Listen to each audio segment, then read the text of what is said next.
The space around Kalari Prime was burning. Ambassador Zethara watched from the bridge of the last functioning ship as another colony world died in the distance. The Vex-High warships moved like hungry beasts, their living hulls pulsing with dark energy as they tore apart everything the Kalari had built over 3,000 years. Zethara's crystalline body shimmered with grief as she turned to the communications officer. "Send another message to the Galactic Council," she said, her voice carrying the musical tones of her people. "Tell them we have maybe 6 hours before the Vex-High reach our homeworld." Captain Yethel shook his head sadly. "Ambassador, we have sent 47 messages. The Council says they are discussing the matter in committee. They want to send observers first to confirm the situation." "Observers?" Zethara felt her body dim with despair. "They want to send observers while my people are being slaughtered." The ship shook as another Vex-High attack hit their shields. Through the viewing ports, she could see the enemy ships growing larger. The Vex-High vessels looked like enormous insects with wings of bone and metal. Their weapons were alive, shooting streams of acid and bioplasma that ate through anything they touched. "Ambassador," the communications officer called out. "I am picking up strange signals from the outer rim. Very far away, but the patterns are unlike anything in our databases." Zethara moved to the console. The signals were chaotic, violent, and completely alien, but they were clearly from an intelligent species. The transmissions showed images of creatures fighting, competing, and somehow thriving on a world that looked like a nightmare. "Where are these coming from?" she asked. "A system on the very edge of the galaxy. The star charts list it as uninhabitable. Class 12 death world. Nothing should be able to live there." Zethara studied the signals more carefully. The creatures in the transmissions were strange, bipedal, with soft skin and no natural weapons. But they moved with purpose and intelligence. More importantly, they seemed to help each other in dangerous situations. "Can we send a message to them?" "Ambassador, they are primitives. Look at their technology. They barely have spaceflight. What could they possibly do against the Vex-High?" Another explosion rocked the ship. Zethara looked at the approaching enemy fleet and made a decision that would change the galaxy forever. "Send them everything. Our language, our situation, our location. If we are going to die, at least someone will know what happened to us." Meanwhile, millions of miles away, Commander Jake Morrison was having a normal Tuesday morning aboard the orbital station New Horizon. He was drinking coffee and reading reports when Sergeant Lisa Davis burst into his office. "Sir, you need to see this right now," she said, her face pale with excitement. Jake followed her to the communications center where the entire staff was crowded around a single console. Dr. Kevin Walsh, their science officer, looked up with wide eyes. "Commander, we just received a transmission from deep space. It's not from Earth, and it's not from any human ship." "What do you mean?" Jake asked, though his heart was already racing. "I mean it's from aliens, sir. Real aliens. And they are in serious trouble." The message played on the main screen. Even through the computer translation, the desperation was clear. The alien ambassador spoke of genocide, of an entire species being wiped out while others watched and did nothing. The images showed beautiful crystal cities being destroyed by horrible living ships. "How far away are they?" Jake asked. 17 days at maximum jump speed," Dr. Walsh replied. "But sir, we only have 12 ships, and they are exploration vessels. Whatever these Vex-High are, they have hundreds of warships." Jake stared at the screen where the alien ambassador was pleading for help from anyone who could hear her message. In the background, he could see explosions and the shapes of dying worlds. "Get me Admiral Carter on the comm," he said quietly. "Sir, she is in a meeting with the Earth Council. They said not to disturb her unless... Lisa, get her now. Tell her." Its first contact. The room went silent. Everyone knew what that meant. For years, humans had wondered if they were alone in the universe. Now they had their answer, and it came with a desperate cry for help. Admiral Carter appeared on the screen within minutes, her gray hair slightly messy from sleep. "Jake, this better be good." The council was not happy about being interrupted. "Admiral, we have received a distress call from an alien species. They are under attack and facing extinction. The attackers are called the HFY, and according to the message, they have destroyed 47 worlds." Admiral Carter was quiet for a long moment. "Send me everything. All the data, all the translations. I will review it and get back to you within the hour." "Yes, ma'am." "But Admiral, they don't have long.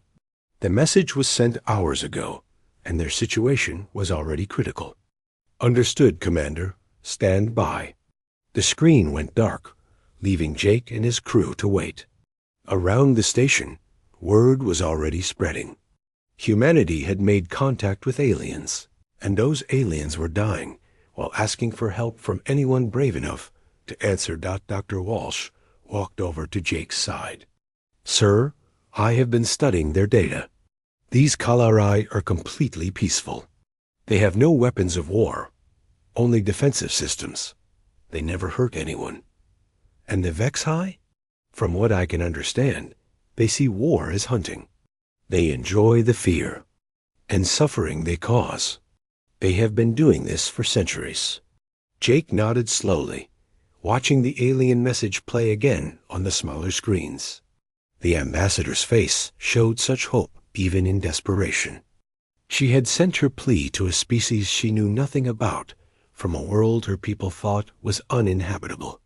She had no reason to believe anyone would help, but she had asked anyway. An hour later, Admiral Carter called back. Her face was grim, but determined.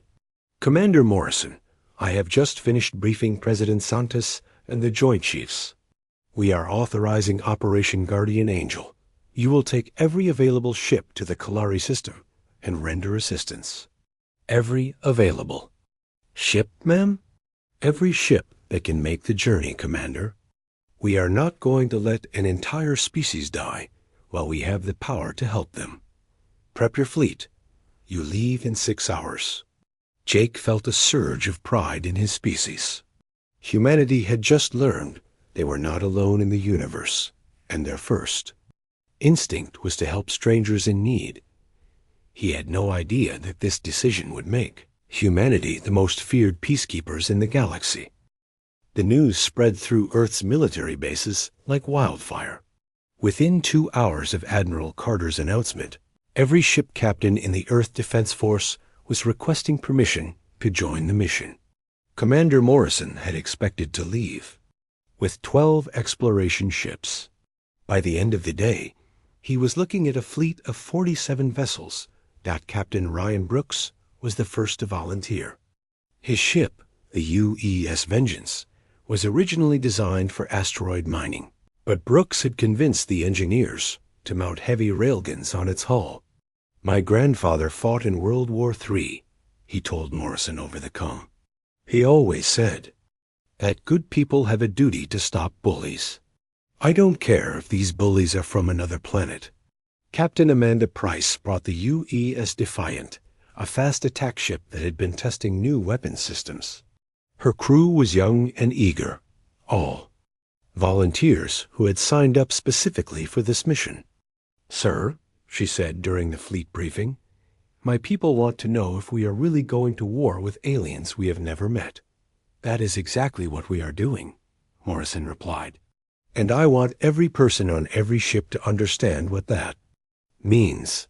We are flying into unknown space to fight an enemy that has destroyed 47 worlds. Some of us might not come home." The room was quiet for a moment. Then Captain Brooks spoke up. "Commander, speaking for my crew, we would rather die helping strangers than live knowing we did nothing." Similar conversations were happening all across the fleet. Dr. Helen Carter, Admiral Carter's daughter, had volunteered to lead the cultural analysis team. She was a xenopsychologist, someone who studied alien minds and behaviors. Her job was to help the humans understand both the Kalari and their enemies. From what I can tell, she explained to the senior officers, the Vex-High see warfare as a form of hunting. They expect their prey to run away or surrender. They have never fought anyone who fights back with real determination. Chief Engineer Tony Rodriguez was working 18-hour days to prepare the ships for combat. Most of Earth's vessels were built for exploration and peaceful contact, not war. Tony and his teams were installing weapons, armor, and shield generators as fast as they could manufacture them. The good news, Tony told Morrison, is that our technology is completely different from anything in the galaxy. Our weapons use kinetic energy and nuclear reactions. Most alien species use energy weapons and biotechnology. They won't know how to defend against us. And the bad news? We don't know how to defend against them either. But sir, humans are good at learning fast when our lives depend on it. Marine Colonel Kate Thompson was drilling her troops in zero-gravity combat. Her soldiers would be the ones boarding enemy ships and fighting hand-to-hand with alien warriors. The training was brutal, but the Marines embraced it with typical human stubbornness. Listen up, Thompson told her troops during one training session. These Vex-High are bigger than us, stronger than us, and they have natural weapons. But they have one weakness we can exploit. What's that, Ma'am? Asked Sergeant Mike Chun. They have never fought anyone from a death world. They don't know what humans are capable of when we get angry. Meanwhile, the messages from the Kalari were getting more desperate. The aliens were amazed that the humans were actually coming to help them. Their latest transmission showed Ambassador Zithara speaking directly to the approaching human fleet. Brave humans, she said, her crystalline features glowing with hope. We cannot understand why you would risk your lives for strangers. In all our history, no species has ever helped another without expecting something in return. Your willingness to help us is beyond our comprehension, but we are grateful beyond words. Dr. Walsh was studying these transmissions carefully. Commander, I think we have a cultural advantage here. The Kalari are peaceful by nature, but they are not cowards. They just don't know how to fight effectively. If we can teach them, they might be able to help us. The journey to the Kalari system would take 3 weeks at maximum hyperspace speed. During that time, the human fleet received constant updates on the deteriorating situation. The Vex-High had destroyed 6 more worlds and were closing in on. The Kalari homeworld. Captain Price brought up an important question during one of the daily briefings. Commander, what exactly is our plan when we get there? The intelligence reports show the Vex-High have over 200 ships in their main fleet. Morrison looked around the room at his officers. Our plan is simple. We protect the Kalari and destroy anyone who threatens them. We might be outnumbered, but we have something the Vex-High have never encountered before. What's that, sir? Asked Dr. Carter. We have human stubbornness. And humans don't give up when we are protecting someone. The fleet modifications continued. Around the clock, the cargo ship UE's provider was converted into a mobile weapons platform, bristling with missile launchers and railguns. The research vessel, UES Discovery, became a mobile command center. Its sensors upgraded to track multiple enemy ships simultaneously. Perhaps most importantly, the humans were learning about their enemies. The Vex-High used living ships that could heal damage and adapt to different threats. Their weapons were biological, shooting acid and plasma that ate through conventional materials. They relied on fear and intimidation to weaken their enemies before attacking. The problem, explained Dr. Carter, is that their entire strategy depends on their enemies being afraid. But humans react to fear differently than most species. When we are afraid, we don't run away. We get angry. Colonel Thompson nodded grimly. And angry humans are the most dangerous creatures in the galaxy. As the fleet neared the end of its journey, Commander Morrison received one final message from the Kalari. Ambassador Zithara appeared on the screen, but this time she was not alone. Behind her stood dozens of other Kalari, all glowing with determination. "Human friends," she said, "we know you are coming to help us. We want you to know that we will fight beside you. Your courage has inspired us to find courage we did not know we had. Together, we will show the Vex-High that their reign of terror is over." Morrison smiled for the first time in weeks. The humans were not just bringing weapons and ships to this fight. They were bringing something more powerful, the idea that protecting others was worth any sacrifice. In 6 hours, the fleet would drop out of hyperspace in the Kalari system. The Vex-High were about to learn why humans were the most feared species on a planet where everything tried to kill them, and why that made them the perfect allies for anyone who needed protection. The human fleet dropped out of hyperspace at the edge of the Kalari system and immediately saw hell. 3 massive Vex-High dreadnoughts were methodically destroying the last Kalari settlements on the outer planets. Each enemy ship was the size of a small city, with a hull that looked like living bone covered in pulsing veins. Smaller fighter craft swarmed around them like angry insects. Commander Morrison stood on the bridge of the UES New Horizon and watched the destruction through the main view screen. Cities that had stood for thousands of years were being dissolved by streams of green acid. The Vex-High were not just conquering, they were enjoying the slaughter. "Sir," reported Lieutenant Sam Parker from the sensor station, "I am reading massive life signs from those ships. The hulls are alive, and they are healing damage as fast as our scanners can detect it." "Any sign of the Kalari fleet?" "Yes, sir, but it's not good. I count maybe 15 ships hiding behind the 4th planet. They appear to be badly damaged." Morrison activated the fleet communications. "All ships, this is Morrison. We are going in. Remember, our job is to protect the Kalari and stop the Vex-High. Stay together and watch each other's backs." The human fleet moved toward the battle zone in formation. The Vex-High dreadnoughts noticed them immediately, but did not seem concerned. After all, these new ships were tiny compared to their massive vessels. On the lead Vex-High ship, Overlord Jektar studied the approaching human fleet with amusement. The Vex-High commander was 12 feet tall with 4 arms and skin like black leather. His ship's living computers had already analyzed the human vessels. "Scavengers," he said to his officers in a voice like grinding stone. "They come to pick through the wreckage after we finish our hunt. Ignore them unless they interfere." But Dr. Walsh had already established contact with the surviving Kalari ships.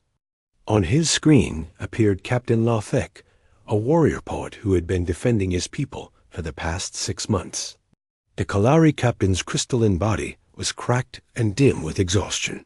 "Humans," Lothek said, his musical voice filled with wonder, "you actually came. I had given up hope that anyone would answer our call for help." "We're here now," Morrison replied.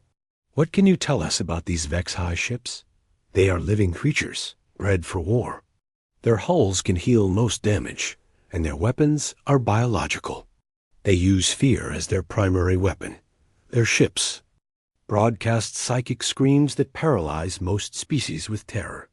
As if summoned by his words, the Vex-High dreadnoughts suddenly turned toward the human fleet. The air filled with a horrible shrieking sound that seemed to come from inside everyone's head. Several Kalari ships immediately stopped moving, their crews paralyzed by the psychic attack, but the human ships kept flying forward. On the bridge of the UES Vengeance, Captain Brooks was grinning. "Well, that was unpleasant," he said to his crew. "Anyone else feel like these aliens are trying to scare us?" "Yes, sir," replied his weapons officer. "Should we be scared?" "Probably," Brooks said, still smiling. But scared humans don't run away. They get angry. All weapons prepare to fire. The Vex High were confused. Every species they had ever encountered was either paralyzed or fleeing by now. But these small ships were actually accelerating toward them. Overlord Jektar decided it was time to teach the newcomers proper respect. "Destroy the scavengers," he ordered. "Show them what happens to those who interfere with the Great Hunt." The first Vex High dreadnought fired a stream of bioplasma at the U's Defiant. Captain Price rolled her ship to avoid the worst of the blast, but the living weapon still ate through her port shields. Her ship shook and sparked, but kept flying. "Return fire," she ordered calmly. "All weapons." The human response was unlike anything the Vex High had ever seen.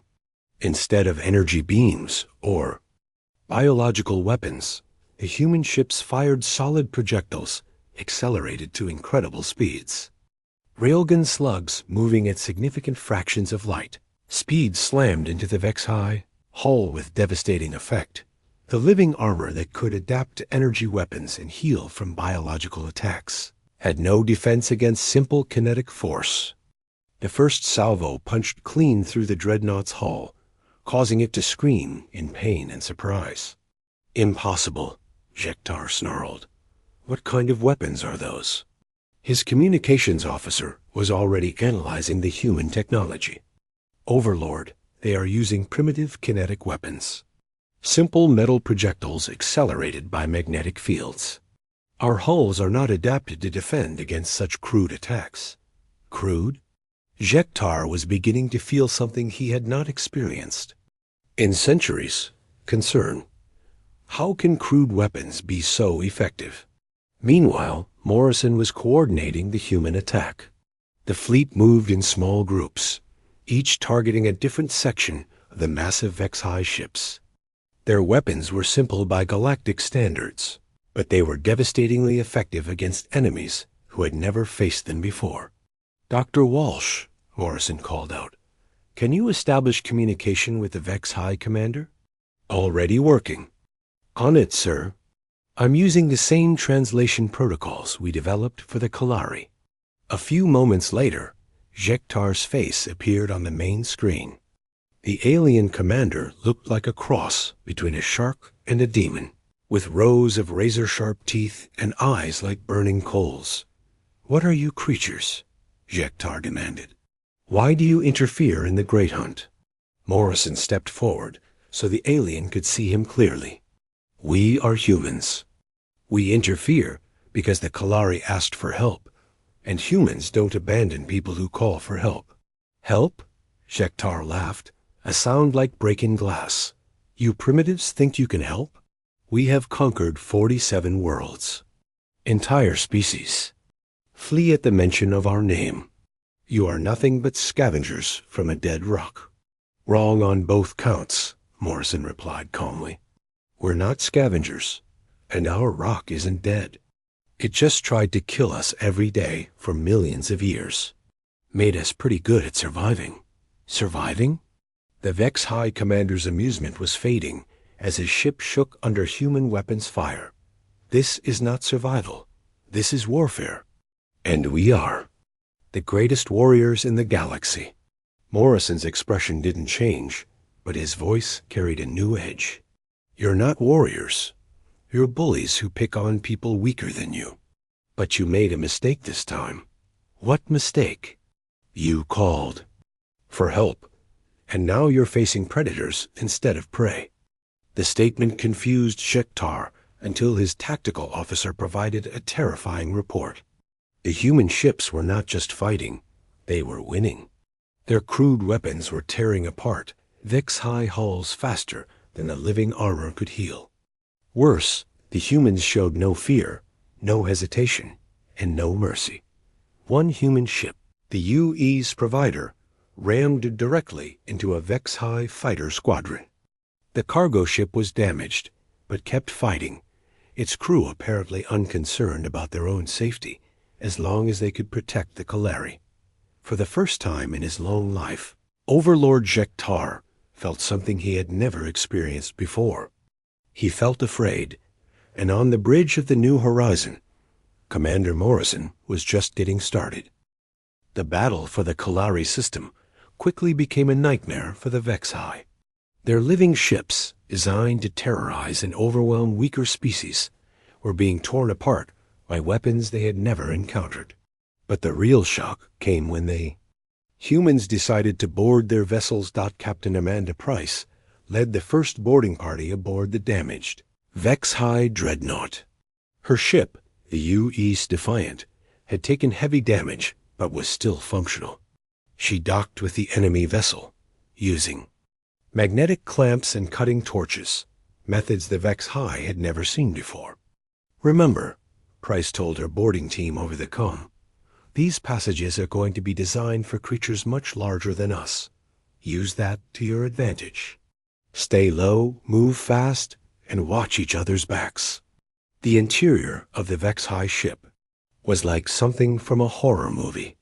The walls were made of living tissue that pulsed with a sickly green light. The corridors were wide and tall, designed for creatures 12 feet high with 4 arms.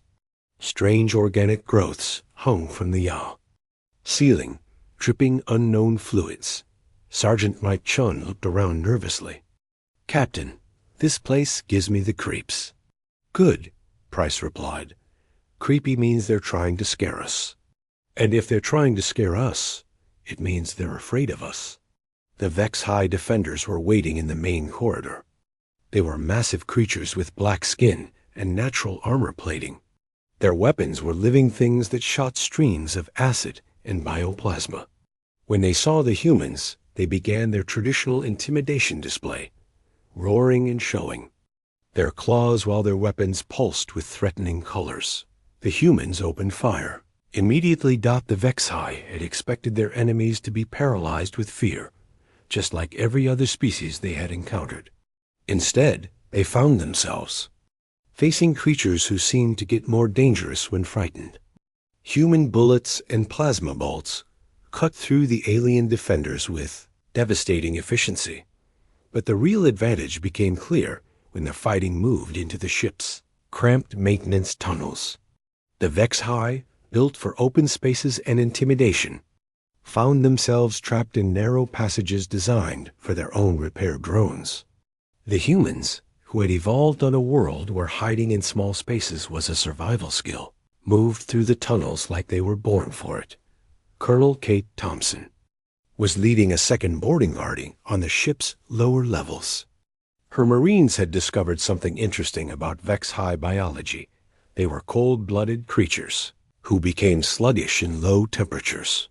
The Marines started venting the ship's heating systems into space, turning sections of the vessel into frozen death traps. "Ma'am," reported Corporal Sarah Jones over the comm, "the aliens are moving slower now. Their reaction times are down by at least 50%. Good work, Jones. Keep dropping the temperature. These things might be scary, but they're not adapted for the kind of conditions we grew up with." Meanwhile, Chief Engineer Tony Rodriguez had made a disturbing discovery about the Vexhai ship's technology. The entire vessel was one giant living organism with a brain located deep in the core. The ship could think, adapt, and heal itself, but only within certain parameters. "Commander Morrison," Tony reported from his position near the ship's engine room, "I've figured out why our weapons are so effective. These living ships are designed to adapt to energy weapons and biological attacks, but they've never encountered kinetic weapons or extreme temperature changes." "Explain," Morrison's voice came back over the comm. "Sir, it's like this. Imagine a person who's been training to fight sword fighters their whole life, and then someone shows up with a gun. They don't know how to defend against something they've never seen before. The Vexhai were learning this lesson the hard way. Their living armor, which could adapt to laser fire and bioweapons within minutes, had no defense against simple bullets moving at high speed. Their psychic fear attacks, which had broken the will of dozens of species, only a Made humans fight harder. Dr. Helen Carter was monitoring the battle from the UES Discovery when she made a crucial realization. The Vex High's entire combat doctrine was based on their enemy's fear response. When other species encountered the Vex High, they either fled or froze in terror, making them easy prey. "Commander," she called Morrison urgently, "I need to broadcast a message to the surviving Kalari ships. I think I know how to turn this battle around." "Go ahead, Doctor." Dr. Carter opened a channel to Captain Lothique and the other Kalari commanders. "Captain, I need you to listen carefully. The Vex High's greatest weapon is your fear. They expect you to run or hide when they attack. But humans experience fear differently. It makes us angry and more dangerous." "I do not understand," Lothique replied, his crystalline features flickering with confusion. "How can fear make you stronger?" "Because we evolved on a world where everything tried to kill us. When we're afraid, our bodies prepare for battle, not flight. Our heart rate increases, our muscles get stronger, and our thinking becomes focused on survival. Fear is what kept us alive for millions of years." As Dr. Carter spoke, something remarkable began happening. The Kalari ships, which had been hiding behind the fourth planet, started moving toward the battle. Captain Lothique's voice carried a new determination when he spoke again. "Human friends, if you can fight while afraid, then so can we. My people have been running for too long. It is time to stand and fight." The tide of battle began to turn. The Kalari ships, inspired by human courage, joined the attack on the remaining Vex High vessels. Their crystalline hulls proved surprisingly resistant to bioweapons. When they stopped trying to avoid the attacks and started focusing on fighting back, on the Vex High dreadnought, the human boarding parties had reached the ship's brain center. The massive organic computer that controlled the vessel was pulsing with panic as it tried to adapt to threats it couldn't understand. Captain Kreis and her team placed explosive charges around the neural core. "All teams, this is Price. We're about to take out their main computer. Be ready for anything." The explosion that followed was unlike anything the Vex High had ever experienced. When the ship's brain died, the living vessel began to convulse and shut down. The walls stopped pulsing, the lights went out, and the ship's weapons fell silent. "Overlord?" Jektar watched in horror as his flagship died around him. In all his centuries of warfare, he had never seen anything like these humans. They fought in conditions that would kill most species. They got stronger when they were afraid. They used weapons that his technology couldn't adapt to. Worst of all, they had inspired their allies to fight back. "Overlord," his communications officer reported with terror in his voice. "The other dreadnoughts are reporting similar problems. The humans are inside all our ships. Our defenses are failing." Jektar looked at the tactical display and saw something that chilled him to his core. The human fleet, which should have been destroyed in the first minutes of battle, was not only surviving, but winning. And more human ships were arriving from hyperspace. For the first time in his life, the great hunter was becoming the prey. "Send a message to the main fleet," he ordered desperately. "Tell them to come immediately. Tell them we have encountered Deathworlders." But it was already too late. The humans had brought more than ships and weapons to this battle. They had brought the one thing the Vex High had never faced before, the absolute refusal to abandon those who asked for help. The main Vex High fleet arrived, expecting to find their advanced ships celebrating another easy victory. Instead, they found the wreckage of 3 dreadnoughts, floating in space, and a human fleet that had grown to over 70 ships. Admiral Lisa Carter had arrived with reinforcements, and she brought a message from Earth that would echo across the galaxy. Warlord Kethvar commanded the Vex High main fleet from his flagship, a massive bioship that was twice the size of the destroyed dreadnoughts. He had personally conquered 15 worlds and never faced serious resistance. When he saw the human fleet, his first reaction was amusement. 200 ships against 70, he said to his officers. This will be over quickly. But, Commander, Morrison had other plans. The human fleet had spent the last 6 hours studying Vex-High technology and tactics. They knew exactly how to fight these aliens now. More importantly, they had convinced the surviving Kalari to fight alongside them. All ships, this is Morrison, he broadcast to the combined human and Kalari fleet. The Vex-High think they're here to finish what they started. They're wrong. Today, we show the galaxy that bullies can be stopped. The battle began with the Vex-High using their traditional fear tactics. The entire fleet broadcast psychic screams while their ships displayed threatening colors and patterns. Several smaller species that had been watching the battle from a distance immediately fled the system. The humans accelerated toward the enemy fleet. Warlord Kethver was beginning to understand why his advance force had been destroyed. These creatures from the Death World didn't react to fear the way other species did. Instead of running, they seemed to get angrier and more determined. Open communications with their commander, he ordered. Perhaps we can negotiate. Morrison's face appeared on the main screen, and Kethver was surprised by what he saw. The human looked calm, almost relaxed, despite being outnumbered 3-1. Behind him, Kethver could see other humans working at their stations with quiet efficiency. I am Warlord Kethver of the Vex-High Dominion, he began, using the same speech that had terrified dozens of species. You have interfered with our rightful hunt, but I am prepared to be generous.